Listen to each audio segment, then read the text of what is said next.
Okay, good afternoon, everyone. Thank you so much for taking the time to join us today.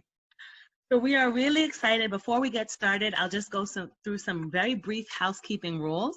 Again, if you're just joining us, please make sure that your mics are muted and your camera is switched off. So for the first 30 or 45 minutes, we will have our guest speaker giving his presentation. While he's doing so, I encourage everyone to locate the chat box.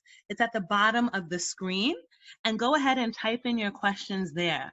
We'll be taking your questions in the order that we receive them after he's finished his presentation. So go ahead and locate the chat box. It's at the bottom of the screen, and type in your questions there during the presentation. We'll take them in the order in which we receive them.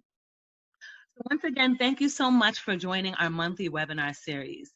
We're really excited. This month we have Efosa Ojomo, and let me give a brief bio about him, and then I'll tell you a bit about the HLA. So Efosa was selected as one of 30 thinkers in 2020 on Thinkers 50 radar list, the world's most reliable resource for identifying, ranking, and sharing the leading management ideas for our age. He researches and writes about how innovation can transform organizations and create inclusive prosperity for many. In 2019, alongside Harvard Business School professor Clayton Christensen, he produced the book, The Prosperity Paradox: How Innovation Can Lift Nations Out of Poverty. Again, he produced the book, The Prosperity Paradox: How Innovation Can Lift Nations Out of Poverty. If you don't have that book, I encourage you to get it. Please, I ask everyone to ensure that your mics are muted and your phone and your cameras are switched off. Thank you. Efosa leads the Global Prosperity Research Group at Clayton Christensen Institute for Disruptive Innovation, an innovation-focused think tank based in Boston and Silicon Valley. Over the past several years, his work has been published and covered by the Wall Street Journal, Harvard Business Review, The Guardian, Quartz, Forbes, World Bank, and NPR, as well as several others. He speaks regularly and has presented his work at TED, the Aspen Ideas Festival, the World Bank, Harvard, Yale, Oxford, and several other conferences and institutes. His TED Talk on innovation and corruption has garnered more than 1.8 million views. Please help me welcome Efosa Ojomo to our webinar this day. Thank you so much, Efosa. Thank you so much for speaking with us today. Oh, he is muted. Let's unmute him. Thank you. It's good to be here with all of you. Thank you. Thank you so much. So the floor is yours. You'll have about 35 to 45 minutes, and then afterwards we'll take questions from our audience.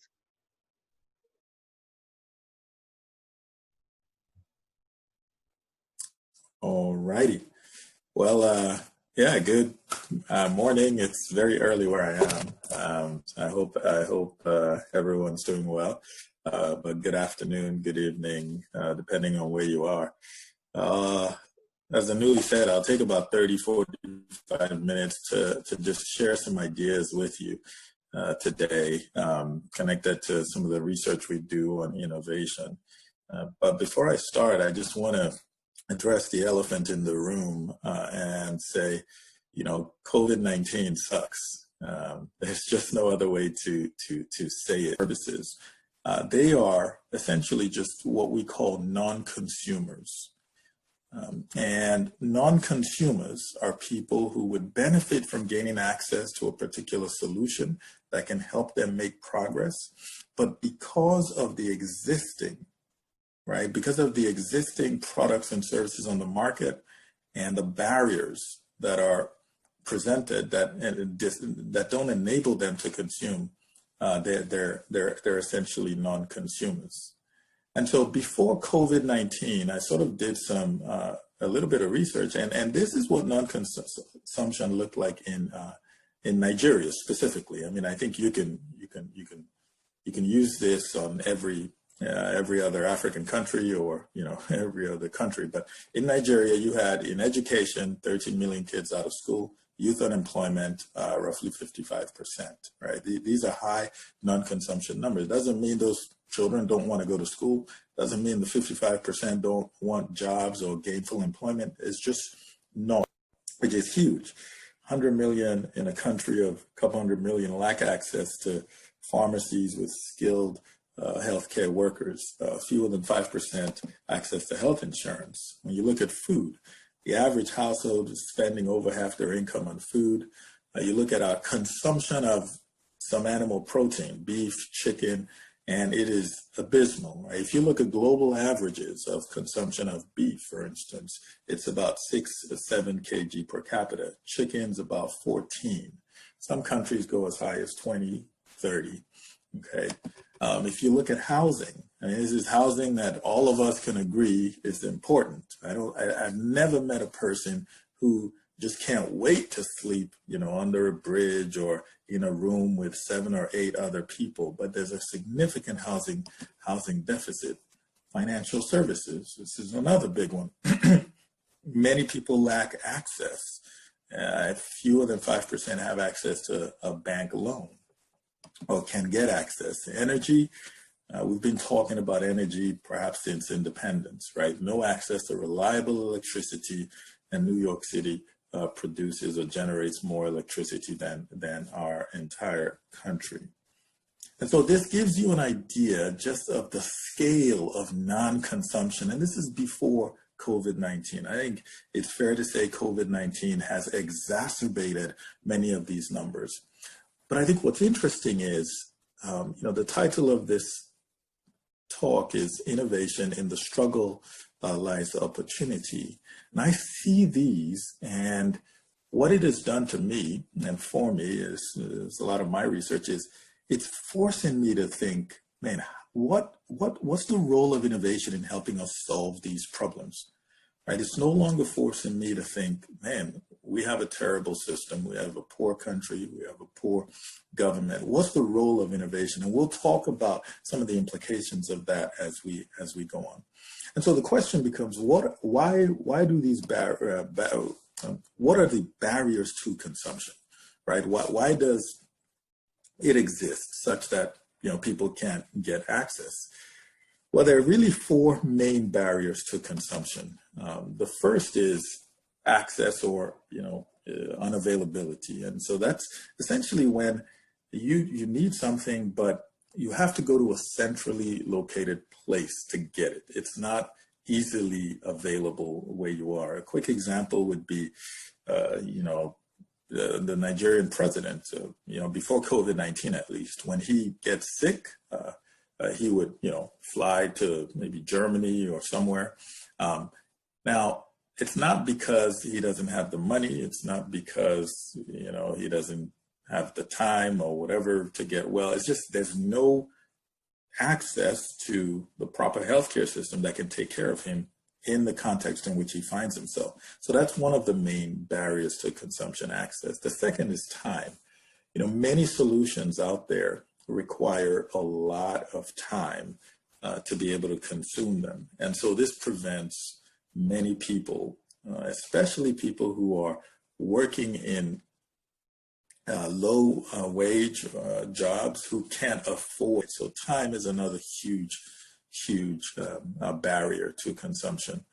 The third is money, and I think this is the most obvious one. I think everyone understands that when you don't have money, you can't consume. And the last one is skill. I think skill is one that's often overlooked, and skill doesn't necessarily mean you have to be technically savvy to be able to use a product or a service. Not necessarily. Skill could be something as simple as asking potential consumers really basic questions. And so an example is a company that some of you are familiar with called MicroInsure. When they were innovating and trying to develop their solution for insurance for people who made $3, $4, maybe $5 a day, they got to a point where they asked, just 3 questions. What's your name? How old are you? Date of birth, and your next of kin. And what they found was 80% of people dropped off once they asked those questions. And so what you see is it's not that the people, it wasn't going to cost them anything to sign up for the insurance. They were doing it on their mobile phone, so the access was right there. It literally took less than 5 minutes, but there was a skill problem. They felt like, I'm not really sure like what my date of birth is, my next of kin. I don't really know who I should put, and they just dropped off. And so as we develop innovations that we want to increase consumption, it's important to think about all these barriers and understand which of these barriers are most important in helping us drive consumption. Okay, now how does innovation solve non-consumption? I'll give an example of the automobile. So in the US, about 120 years ago, the car was like the private jet today. You look at private jet, only the wealthiest in society have it, and it's a status symbol. Well, that was how the car was. It's really not like that today, especially in wealthier countries. I think in many low or middle income countries, the car is still, can still be a status symbol, but even less so than it was. It wasn't until 1908 that Henry Ford decided he will make a car for the average American. And the average American was incredibly poor at that time. And so he took the price of a car, which is about $10,000, so roughly $300,000 today, and he developed innovations that made the car simple and affordable so many other people could get access to it, and was able to reduce it at $850 from $10,000 and ultimately to about $250, which is about $3,000 today. And so he was able to increase consumption of that, and that had significant development impacts.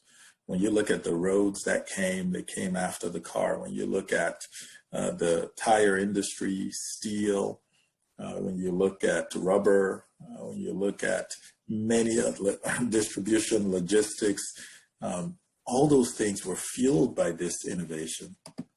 Another example is computing. It's something that many of us, in fact, everybody on this right now has access to, right? We all are watching this on the phone or on our computers. But if you go back 70 or so years, computers were really big. It required PhD people to operate them, technical, incredibly hard to use, and they were very expensive. And so only the largest institutions had access to them. And then we continued to develop innovations that made them a lot more affordable. Now, billions of people in the world have access to computers in their pockets. Now, what's interesting to see here is a couple of things. People did not get wealthy enough, right, to get into the smallest circle that we see here, so they could be able to afford the existing innovations on the market. So we didn't get wealthy enough so we could now afford mainframe computers. Instead, these computers, these cars, these innovations were democratized. Innovators, market creating innovators, and I'll get to that in a second, democratized access, made them simpler and affordable, and developed a business model so that many of us could now get access to them. And this had significant wealth creation impacts for them and significant development impact for the society. And the question is, can this happen in Africa? Well, it has already happened. And dare I say, this is the critical missing piece in our development puzzle. We are investing a lot of resources in a lot of other things, but there is a lack of investment in market creating innovations.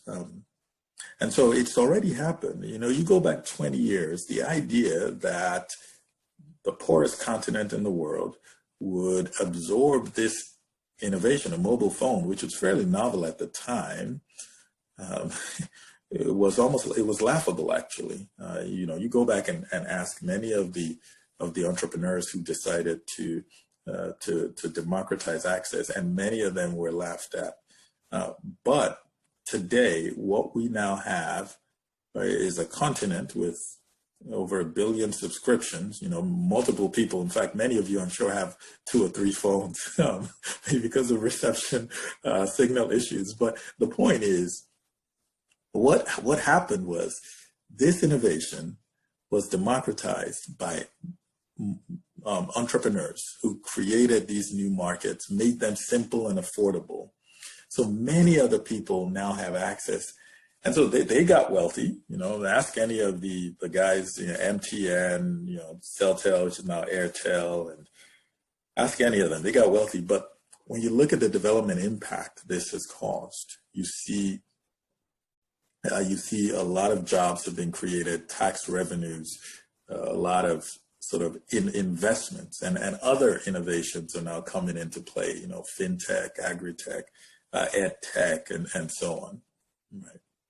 So it can happen, but the question is, we have to change the way we think about innovation's role in society and understand what capabilities of an organization are. And here, when I say organization, I don't mean just a company. I mean, an organization could be a government. And so I'll start by sort of illustrating and telling a quick story. Now imagine if you were walking down the street and you saw a house on fire and it was burning, and you just knew that the fire station right down the street did not have enough water to be able to put out the fire. Now, would you go to the fire station and say, it's your job to put out this fire, even though I know you don't have enough water, I know you can't do it because of your existing resources, or a lack of water. I know you can't, but it's your job, so you're going to have to do it. Now, I think what many people would do if they really cared about the burning house would be, we need to figure out a different way, because we know these guys can't do it, or at least they can't do it on their own. And that's why understanding an organization's capabilities is absolutely critical. It's important. So what do I mean by capabilities? An organization's capabilities are made up of three things. It's resources. Now, resources are the most tangible. They're the things that we see fairly easily. They're the money that they have, so cash, their buildings, the equipment, their staff, their people, intellectual property. So those are an organization's resources. Now, resources are the most fungible, right? You can hire, fire fairly easily. You can go to the bank for more resources, and so on.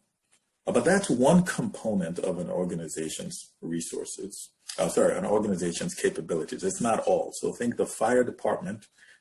Water is one of the resources. If it doesn't have enough water, it almost doesn't matter what the next thing is. It needs that resource to put out fire. The next are its processes. Now, processes are simply the way organizations use their resources, right? And so a process could be, how do we hire people? What's the process for that? What's our budgeting process? What's our budgeting cycle? How do we make decisions? How do we develop strategy? Those are processes embedded within an organization. And so you can see how many organizations may have a lot of resources, but because of the processes that exist within the context or the confines of that organization, they can't go after many opportunities. And so if we take, for instance, the sort of bigger global development industry as an example, it's got an organization such as the World Bank, USAID, or DFID. They have a lot of resources, but they also have processes that might shackle them, so that those processes prevent them from going after certain opportunities. Those processes might prevent them from investing in innovations that can help people make progress, right? And so processes are neither good nor bad. It just helps you see what an organization can and cannot do, or perhaps how it will get to do what you hope it will do. And so it's important to understand resources, processes, and the last are priorities. Now, priorities are interesting because we all have priorities. Priorities, there's a difference between what organizations say they'll do and what organizations actually do. And really, priorities are backward looking. You almost don't even need to ask an organization what its priorities are. I think all you have to do is look at their activities over the past year or two, and you'll know what their priorities are. Okay, and so priorities are essentially the combination of how the decisions organizations have made, not that they're gonna make, but have made to leverage their resources and their processes, right? And so I think understanding that an organization's capabilities is made up of these three things, and we call them RPPs, is critical if you're going to be able to develop new innovations that can help people make progress. One of the most important things that I'd like to point out is that in an existing organization, if you're going to develop innovations that can help democratize access, you will need to develop new capabilities because capabilities sort of coalesce and calcify over time. And an organization's capabilities ultimately become its disabilities. Now, one of the examples I like to give after I talk about this is really about many governments. And so if we take this framework and we look at many African governments, specifically now African governments, or low-income countries, what I think you'll begin to see is, even though it is on paper at least their responsibility to provide security, to invest in infrastructure, fix education, universal basic education, improve healthcare, and so on, right? When you just simply take this framework and say, do they have the resources? Do they have the processes that will enable them to do this? And what are their priorities? Again, not what should their priorities be, what are? You look at the way they currently operate, the institutional, perhaps, management or mismanagement. You look at how monies are spent, what decisions they make, and you begin to see, oh my, maybe solutions will not come from there. And so to bring this to light, I have a question. Maybe we can take a quick poll. You don't have to answer this, well, you can put it in the chat. Roughly how much will the Nigerian government spend per citizen in 2020? I think it's good for us to know. Because I'm not going to get any feedback, I think I'll just say the answer is I think some folks are putting stuff in. The answer is A. It's roughly $165. It's about $34 billion is our budget. 210. I mean, I don't really know how many people are in Nigeria, but let's say 210. $165. You look at many other African countries, that number is not that much. It's not that much more. You might have some in the lower $1,000 or $2,000, but it's not a lot. Now here's the thing. No matter what their responsibility is, with $165, when you go back and look at what the capabilities of an organization are, resources, process, priorities, forget it. So solutions are not coming from that organization. I just want to make that as clear as I can today. Solutions are not coming from that organization, governments, right? It's not because they don't want to. I mean, I don't know people's intentions, but when you look at their resources alone, you don't even have to go to processes. You don't even have to go to how do we manage funds? Do we steal? Is there corruption? Let's not even get there. What are the resources? It's not coming from there, right? Now, the reason I say that, when you begin to look at what the United States spends per citizen per year, upwards of $20,000. Finland, $30,000, $40,000. Denmark, right, per citizen. We've got $165 to spend on healthcare, on education, on infrastructure, on roads, on subsidies. I mean, you name it, right? On salaries and so on. It's not going to happen. And so the role of innovation becomes a lot more important in helping us make progress and develop. But the question then becomes, what is innovation? Because it's a word that gets thrown around and, you know, everywhere. And I'm here to say not all innovations created equal.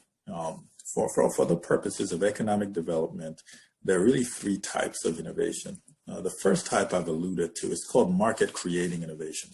Now, these are innovations that make products and services simple and affordable so many more people in society can access them. Example I think I gave was the mobile phone and the democratization of that across the continent. The reason I like to give that example is really the primary one we have that shows the power of innovation and shows that perhaps we do not need a perfect system, a Western style looking system to develop these types of innovations. The focus was on non-consumers. Because these companies had to serve many more people, they needed to hire a lot more people, create jobs, and it does enable development. The second type of innovation are called sustaining innovations. These are innovations that are targeted at existing customers, demanding customers. Right? They improve the performance of products, so they make good products better. Typically, companies sell them for a little bit more money. However, they create few jobs, if any, and from a development standpoint, they tend to be somewhat neutral. A quick example would be, you know, think about a Toyota as an example. They don't really need to open up an entirely new manufacturing plant if they go from making the Toyota 2019 model to the 2020 model. They don't need to have entirely new dealerships, entirely new financing schemes or mechanisms for people to be able to get access to their products.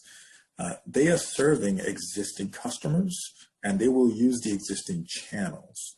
Right? These are sustaining innovations. Now, they are important because they keep a company excited and vibrant, but from a development standpoint, from a long-term growth standpoint, they're somewhat neutral. The last are efficiency innovations. Efficiency innovations are innovations that help us do more with less. Now, the important thing about efficiency innovations is that when we invest in them, we don't necessarily do so to create a new market. We do so that we can reduce the cost of our product and sell to existing customers.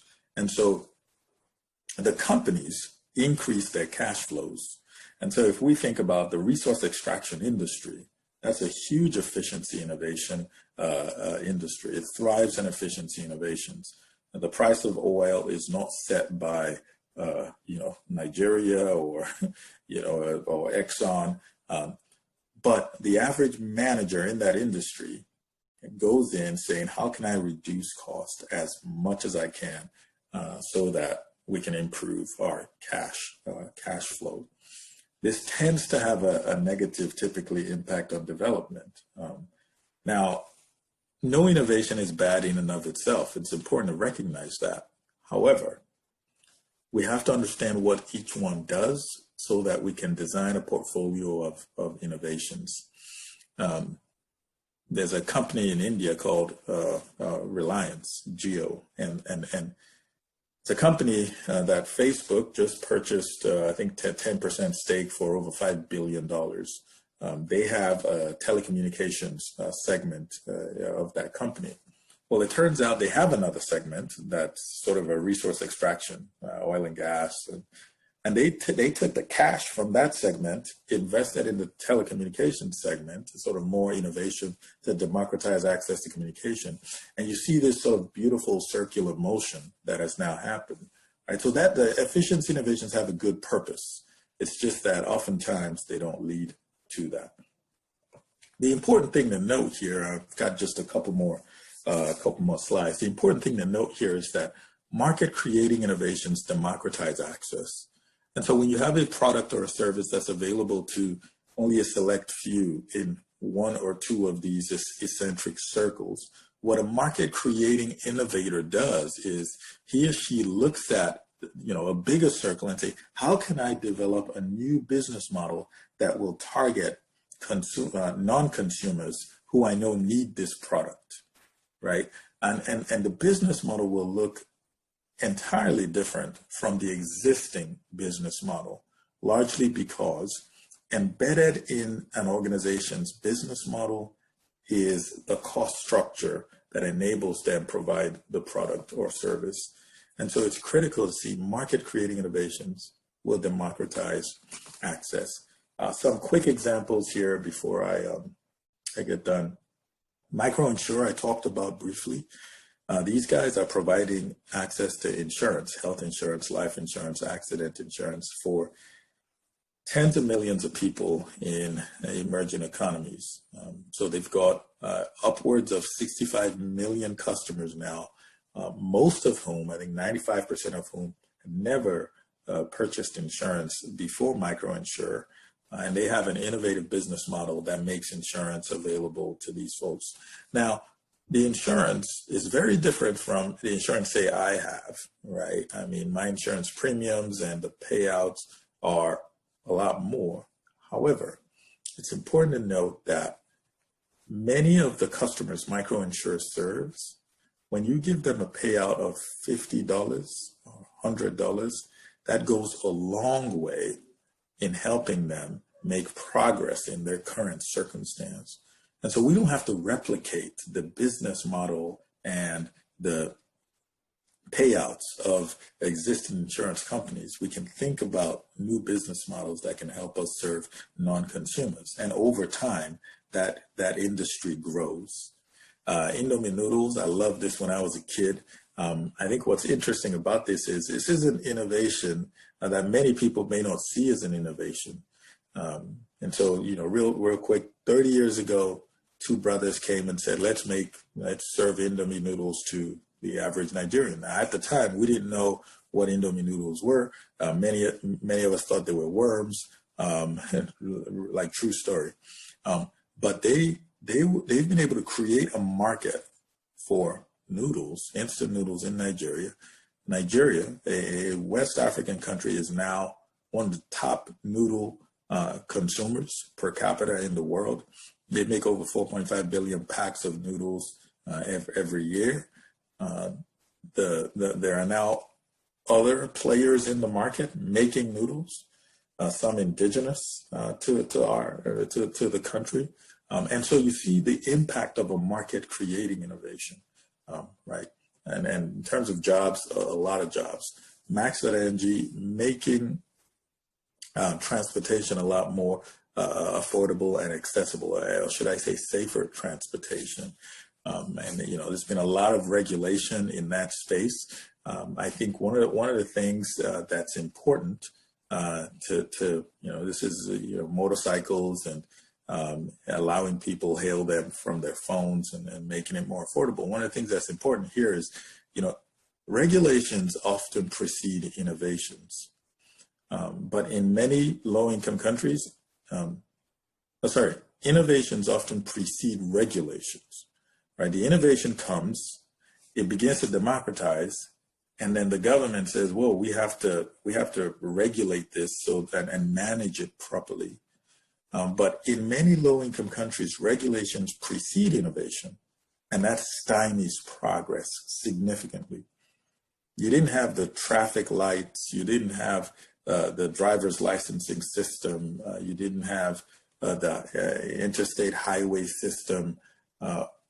Those regulations before you had the car. Right? You had the car, and then you had these regulations that evolved so that it could help you manage the innovations. And I think what's one of the biggest problems we have in many African countries is we over-regulate and under innovate. One that I'm quite excited about, especially as we think about what's going on with COVID-19, is Farmer. Amazing company that's helping a lot of hospitals and pharmacies keep their supply chain, keep their supplies of pharmaceutical drugs steady, democratizing access to good drugs and more cheaply. Second to the last slide here. What we're trying to do at the Institute is develop what we're calling a Market Creating Innovation Bootcamp. If you want more information on this, please reach out to me.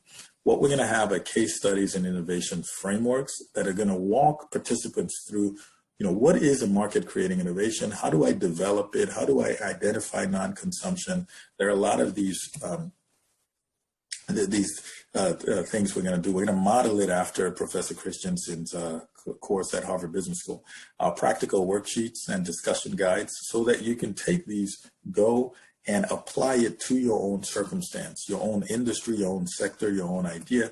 And the last is to help folks develop new market creating insights. I think, my research has shown me that no matter how many $8 we get, no matter whether they say Africa's rising, it's not rising, we're growing, we're not growing, at the end of the day, if you look around and you don't see people getting access to more and more things that would help them make progress, housing, food, security, education, healthcare, then it's a lot of growth without prosperity, a lot of growth without prosperity. And so we're designing this boot camp to help organizations think more critically about growth and inclusive growth and democratized prosperity. I'll end with this. This was one of the last trips my professor made. Some of you may know he passed away in January of this year. This was in South Africa. And I love this picture so much, I don't even know, I don't remember who took it. He taught me one of the most important lessons of my life. He said, Efosa, how are you going to measure your life? He said the way he's going to measure his life is by helping everybody who he meets become a better person, helping everybody who he meets make progress. And I can say, as I'm sitting here, he did that for me. I have become an incredibly better person as a result of meeting him and getting to learn from him. My hope is that, in this 40 minutes I've spent with you, giving you some ideas that will help you just make better decisions and become a better person as well. And I hope that you'll do that for the people you work with, the people that you live with, your friends and your family. I think that is the most important thing we can do, is make sure everybody we meet, we help them become a better person. I want to thank you guys for your time today. It's been a real pleasure. Sorry, I went a little bit over, but so it's been a pleasure.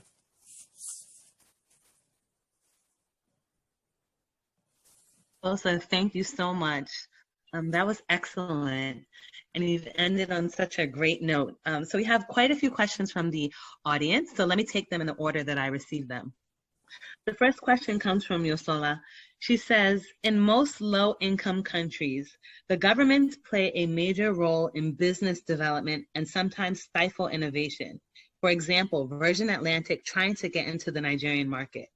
How can we create market-creating innovations when dealing in these settings? Efosa, just a heads up, we have quite a few questions here. So I'd like you to answer as many as you can in the remaining few minutes that we have. Okay, so that's a really good question. We've done some research that show that is not an anomaly. In fact, that's normal. In the U.S., when they were poor and had demographics like us, Japan, South Korea, all these countries, the government did try to stifle.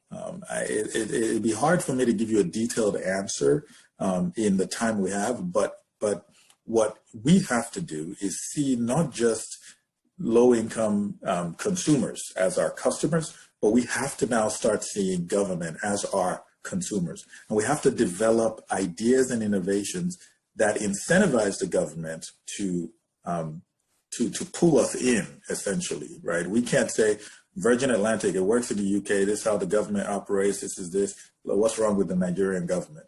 No. That would be apples to oranges. When the UK had demographics that resembled ours, you try starting a business over there, right? And so that's the mindset we have to have. It doesn't make it right. And I wish that were in the case, but I think in terms of making progress, we have to develop that mindset. Thank you, Efosa. The next question comes from Mamsala. Thank you so much for this talk. Very enlightening. One of the main challenges for innovators is many of whom exist in the largest circle and out of the necessity have game-changing ideas. Their greatest challenge is having the agency to be able to be heard.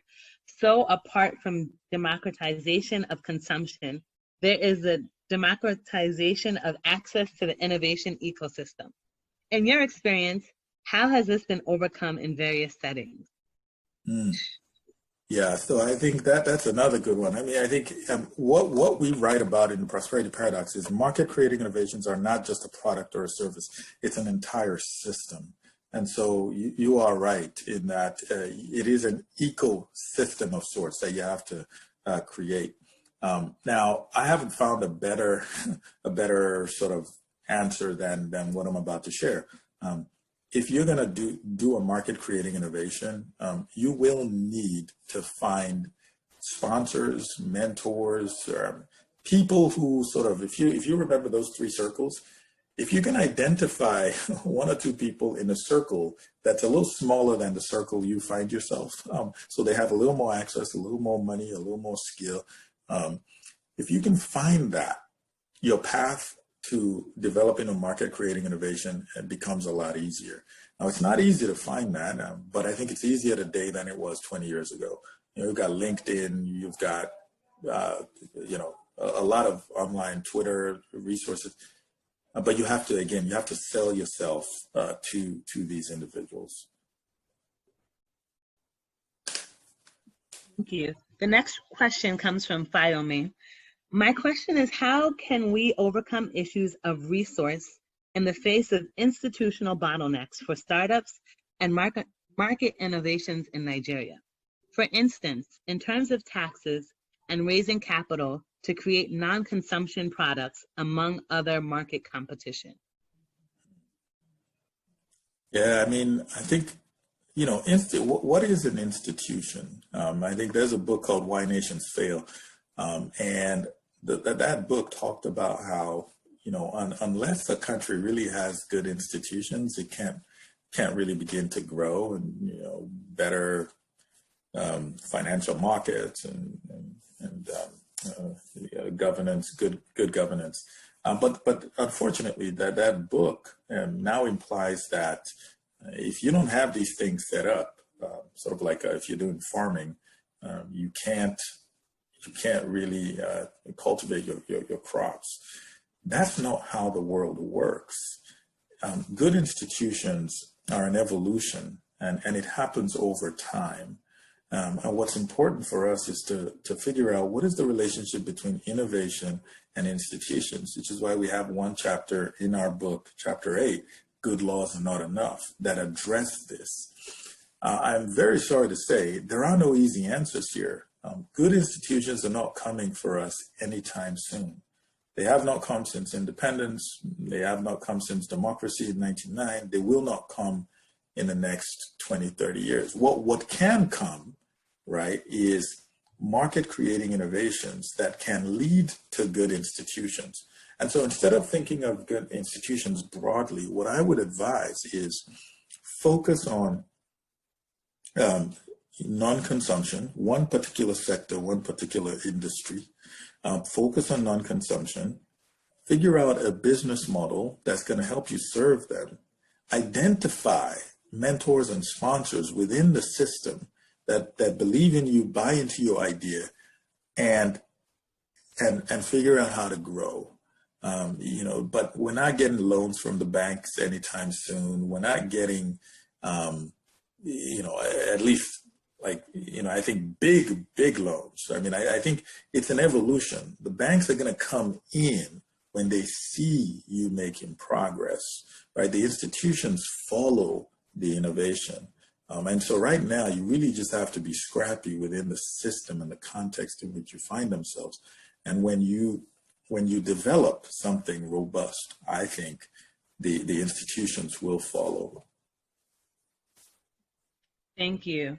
The next question comes from Chinwe. In your book, you highlight the large amount of funding that has been channeled into the development of low and middle income countries over the years, but have yielded little to no substantial change. What is the place for funders, development organizations in affecting more impactful, sustainable development that's in line with the kinds of innovation that you advocate for?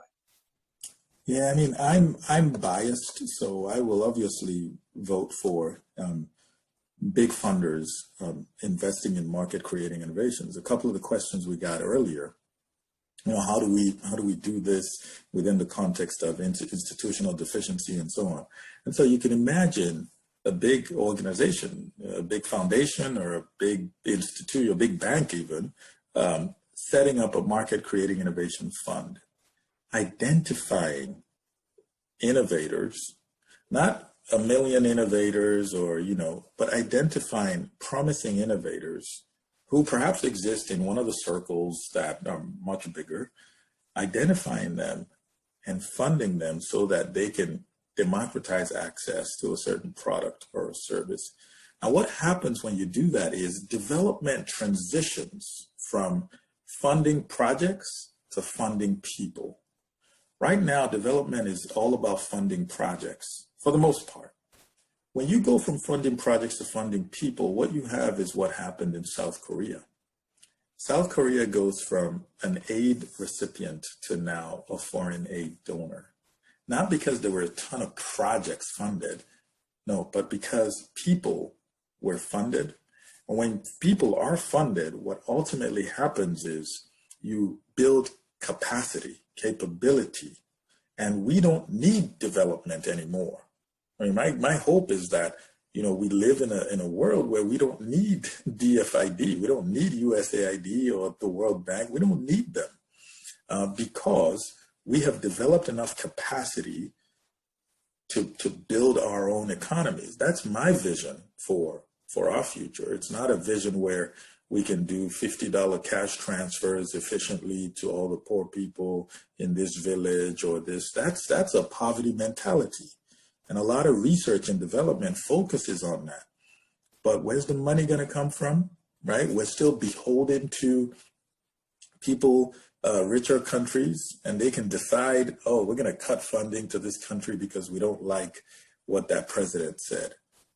That's not development. That's not independence. If anything, that's more dependence. And that's less development, in my opinion. And so I say funding projects, if we go from funding projects to funding people who are investing in market creating innovations, what we'll get is an ecosystem that gets built. And ultimately, that's going to lead to more sustainable development.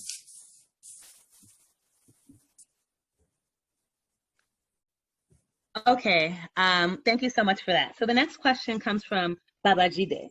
Where do you put digital tech, so apps, platforms, cloud infrastructure, in market creating, sustaining, or efficiency, or all?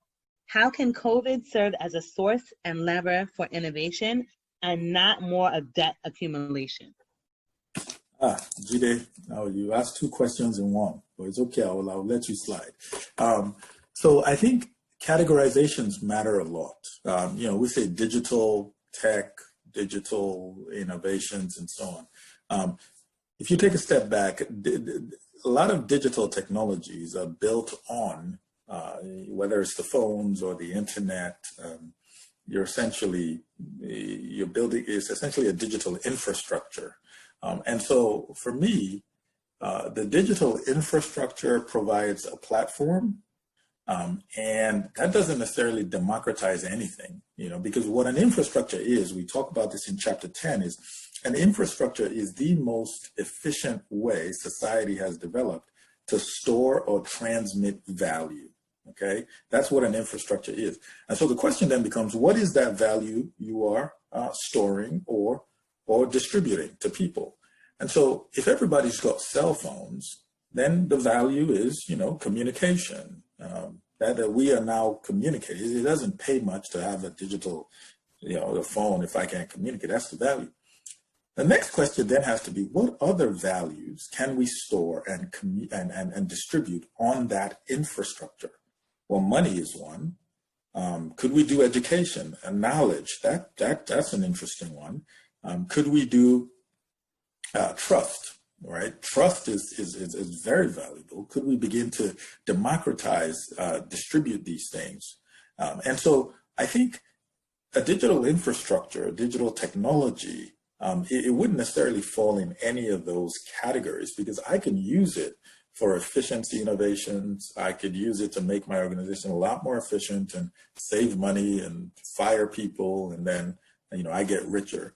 I could use it to provide more products and services to my existing customers.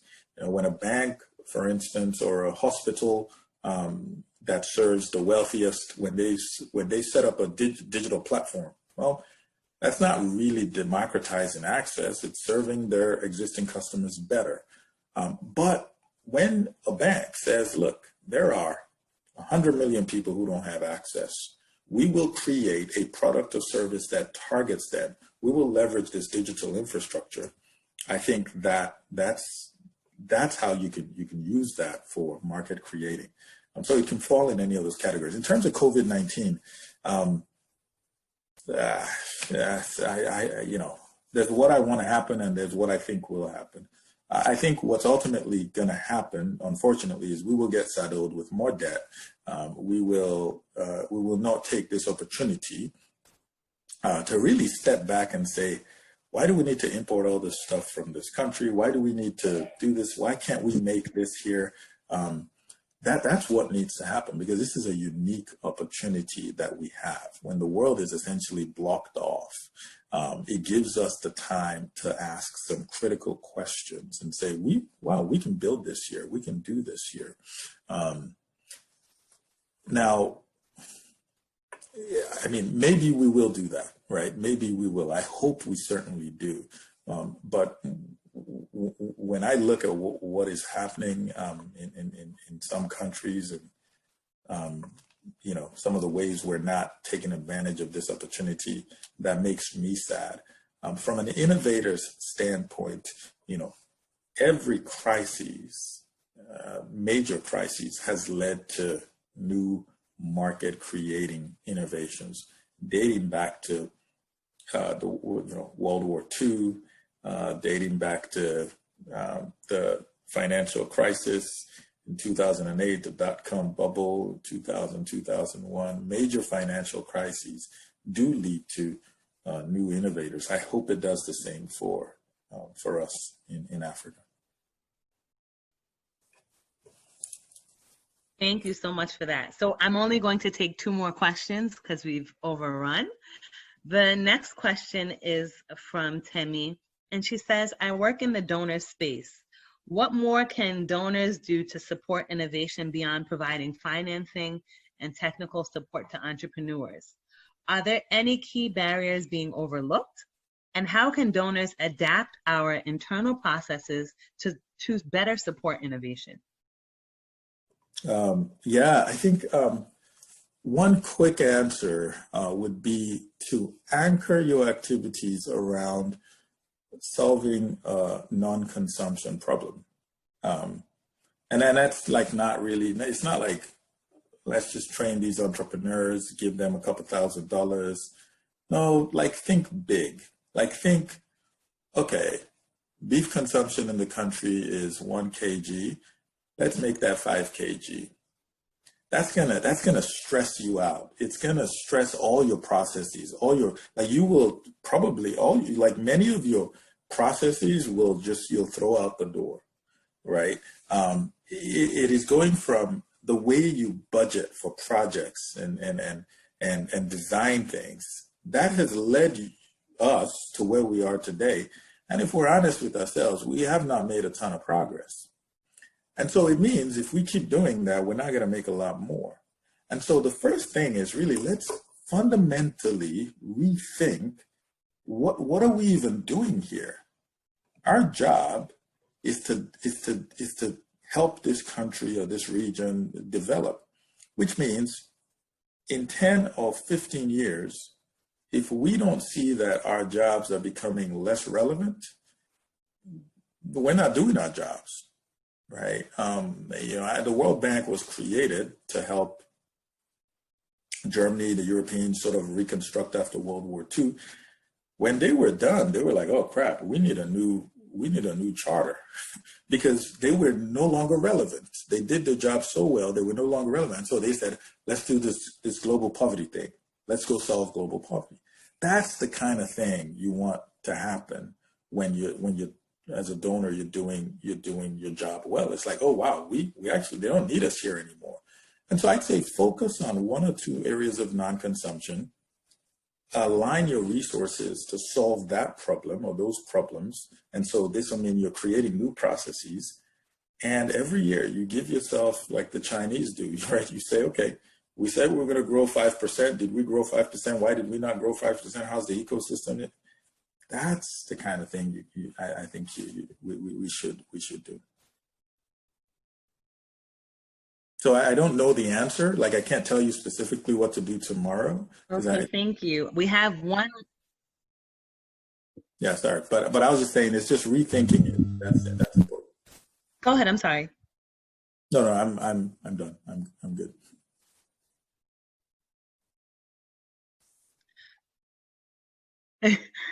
So we have one more question. It will be our last question, and it comes from Olga. So Olga says there's a disconnect between our leaders and the younger, hungry generation, leveraging innovation to solve challenges. My question is, how do we create buy-in and facilitate change management, especially amongst our aging leaders, to consider market-creating innovation as a driver for development? I was talking to a friend the other day, and he was talking about how it's just a leadership deficit, and like leadership is lacking and so on. And he's right. We do have a leadership problem deficit that it goes without saying today. I think one of the things that I hope is encouraging is many poor countries have problems with leadership. They've had it in the past, so they have it today. And so in a way, we're not alone. Now, there are spectrums or scales, right? So we could say, oh, we have it the worst, or folks in Bangladesh could say they have it the worst. We all share that in common. So I think that's good to at least know and recognize. We're not anomalies. We're not like crazy. That's the first thing, because I think normalizing something helps us appreciate it a little bit more. The second thing is, we know what leadership, especially public leadership, responds to in many African countries. Again, not what they should respond to, what they respond to. So look at their priorities. What do they prioritize? Do they prioritize staying in office? Do they prioritize more money? Do they prioritize having more? If that's what they prioritize, and if those are the leaders that we have, then we really have one of two options. We try to upend them and, run for office. Many of us are probably not going to do that. Or we incentivize them in the way we know they will respond to. And so if I'm going to the Minister of Education with a new technology that can democratize access, I have to pitch that to him or her in a way that they see their ministry getting bigger, their ministry getting more resources. They see the benefit for themselves personally and perhaps professionally. Unfortunately, that's what I have to do at this stage, right? And so it's important that we understand we can't change that. We've tried. Occupy Lagos, the Arab Spring, where they toppled their governments. But look at all those countries today. Egypt, you've got al-Sisi, who is not, I mean, he's essentially a dictator. Yemen, we don't even know what's going on in Yemen. Tunisia, where they started this Arab Spring, go look at the youth unemployment numbers. Libya. So the point is, we can do a revolution and topple governments and so on, but the fundamental equation is still the same. We're just dealing with different variables now. Yeah, so you go from Morsi to al-Sisi. Well, that's just a different variable. The fundamental equation hasn't changed. And so as much as I don't love this message, it's the honest message. We have to figure out how to incentivize them in a way that helps them make progress personally and professionally, pitch our ideas to them so that they see their own fiefdoms getting bigger. But we know this is a process. We know the more people get democratized access to food, jobs, housing, education, the more the economy grows and prospers, the more transparency becomes more apparent and more visible. And so it's a process. And we try to lay it out in the prosperity paradox as best we could. But I think doing that is what's going to help us.